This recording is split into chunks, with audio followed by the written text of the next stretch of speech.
A quick look at the pond. Show you those little baby fish. Oh, they're all running.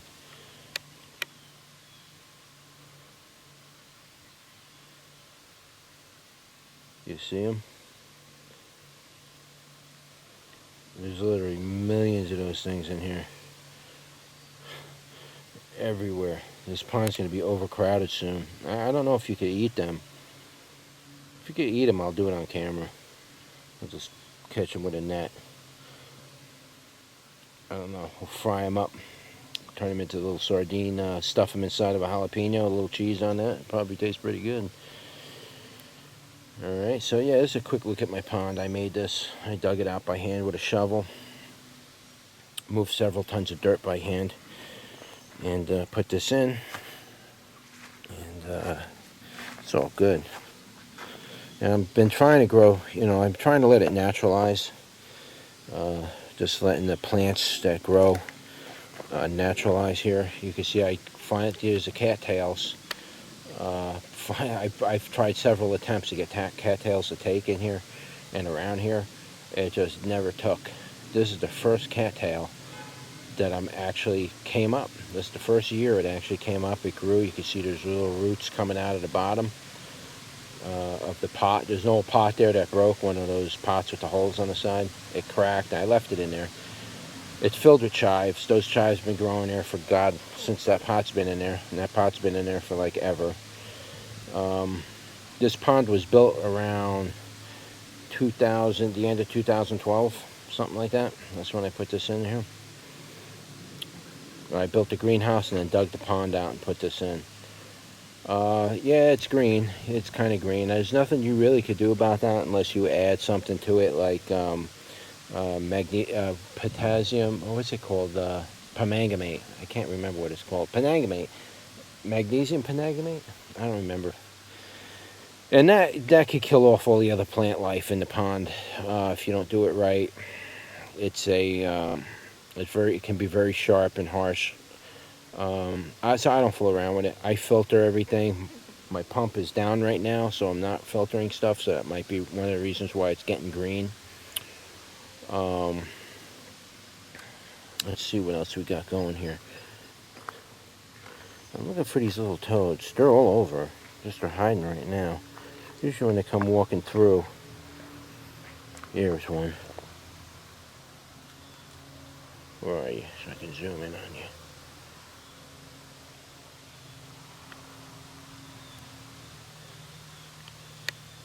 There you are. See that thing? Try to get a little closer without scaring them.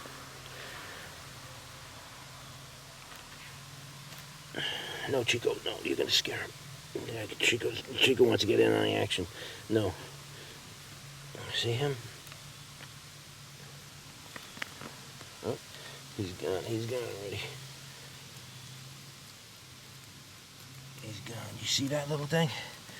That thing's about the size of a little raisin. They're literally all over the place. I mean, as I walk through, I don't want to step on them. As I walk through, they just start scattering all over the place. You may see them, and I can't see them on the camera. You might see like little black things moving around. That's those things. But yeah, I got a lot of toads. I don't know if they're frogs or toads. I don't know where they came from. I don't live near a stream or anything. There's clams in this water too. I got clams in here. Oh, there's somebody for you. Say hello to that thing. Look at that. It's just looking at me. They wait there for me a lot of times. I pick off the bugs and I feed them bugs. I throw them plenty of bugs. You know, the what do you call those things?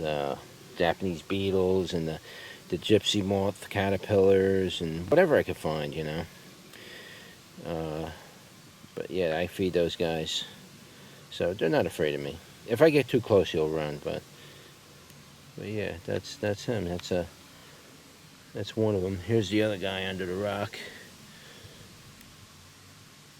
It's just sitting there like a Grinch. Stop moving, I got the camera lens automatically stabilizes. It doesn't like stay locked. It bounces all over. Has its own stabilizer in it. So, sorry about the movement, but yeah, he's hanging out under that rock right there. See, where is the other ones? Here's another one. Can't see him really. It's hard to see him, you know. There's one right there. I don't know what that is. Is that a toad or a frog? It's hard to tell. But yeah, they laid massive amounts of babies, eggs in here and stuff. I mean, there's literally thousands of them everywhere. They're all in my greenhouse. They're all over the garden.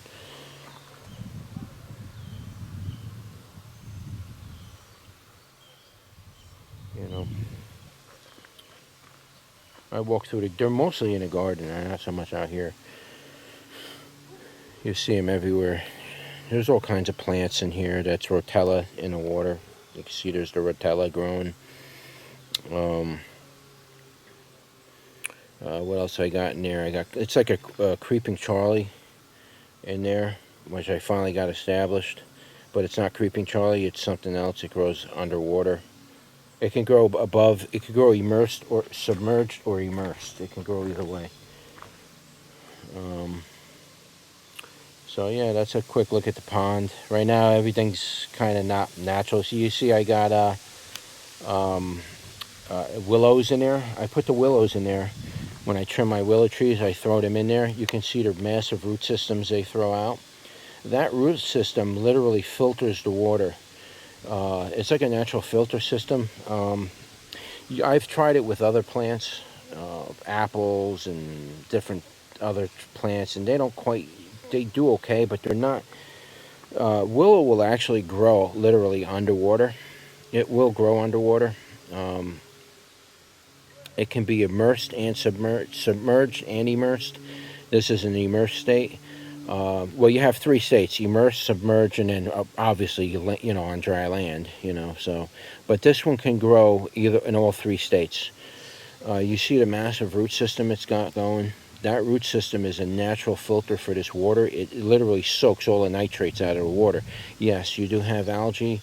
The trees around the pond aren't big enough to crowd most of the sun out, so it's going to get algaic. Once the ecosystem starts to, you know, grow in around it and get a little more shade around the pond will clear right up. But the algae is because it's just a little bit too much sunlight. It doesn't need that much sunlight. But yeah, the root system is like a natural filter. I leave them? I leave them in there. A lot of times, the next year that comes back, they either are damaged or they don't grow back, or this is just like a yearly thing. I clip my weeping willows and I take the branches and put them in here and let them. And you don't have to do anything to the weeping willows to get them to root. They will root. Trust me. You just put them in there and the roots will come out. Stems will start growing and they will suck all the nitrates and nitrites out of your water, and ammonias if you got ammonias in there.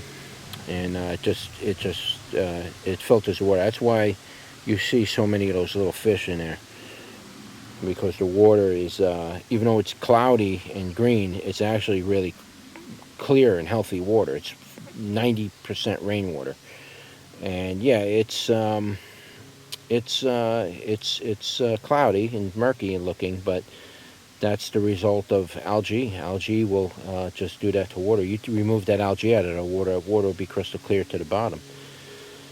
So, you know, that's why my cat drinks this water. He'd rather drink this water than the water that comes out of the tap, believe it or not. He doesn't want to drink that water. I give him fresh water every day, wash the bowl, everything. I don't care. He drinks it only if he has to. That's it. You know, he wants to come out here and he hangs out by the pond all day and chases the frogs. But what else can I say about the pond? Yeah, I built it, dug it out. I built the ledge around it. I put all the rock in. I put in a pump system, which is a small pump, but eventually I need to update that to a much larger pump so I can get, you know, maybe 10,000 gallons a day filtration. And you can see I got a makeshift filter. You don't even really need that. This filter's actually been off now for, I don't know, about a week, just give or take. And the pond, it's not going to collapse. There's times, there is a season I didn't even barely use the filtration. But yeah, that's what you got. You got a little raspberry, wild raspberry growing over there. Here's your echinacea. I think I'm going to do a video right on this while I'm out here. Echinacea. I'll show you the seeds to it. I planted these. These are perennials. They come up every year. They're quite strong. I wouldn't call them prolific. They do produce a lot of seeds, but the birds love to eat these seeds. And they fall, and so far I don't see any other echinaceas coming up. But you need to eat the root at a certain time of the year for its benefits. There's a lot of people think, oh, you can just eat the root or seeds or leaves or whatever. You know, no. There's a certain time of the year you got to eat it when it's prime for its. There's a lot of people who buy like echinacea root online. They eat it thinking they're going to get that echinacea benefit from it, and they're not going to get nothing from it. You have to eat the root fresh, and it has to be picked at a certain time of the year. I don't remember if it's spring or fall, but it has to be picked at a certain time of the year, and then that root will have that specific benefit that it's notoriously noted for, to give you the benefits. Not the flower or anything like that. It's the root itself. So just keep that in mind. But every time you pull up the root, that's the end of the plant. So I don't recommend just growing one plant. Yeah, I would say if you're going to eat the roots and you're going to do your thing with it, you need to grow, a couple dozen around, keep at any one time, and then harvest it. Only harvest what you're going to consume at the time of harvest. So don't just harvest like 10 plants thinking, oh, I'm going to get 10 plants and there's all this echinacea, I'll process it and store it. No, you got to pick it and then literally eat it right in the field. That's how it's done. That's the right way to do echinacea. You do it any other way, you're being misled. And you got to know the time of the year, and you got to be ready to do all that and stuff, to dig up the root. I don't even think the plant's in its green. You got to get it before it sprouts. I think you have to pick the root when it's still underground and just coming into spring, and then you eat it. You could find stuff on the internet about it. So anyway, that's it for the pond. And I'm just trying to do a whole bunch of stuff I want to show you around here with the pond. I'm just kind of neglecting it this year. I really got my focus in the garden and the greenhouse and stuff. So all right, so enjoy, peace, love, and you should start your own pond and get yourself a little ecosystem going.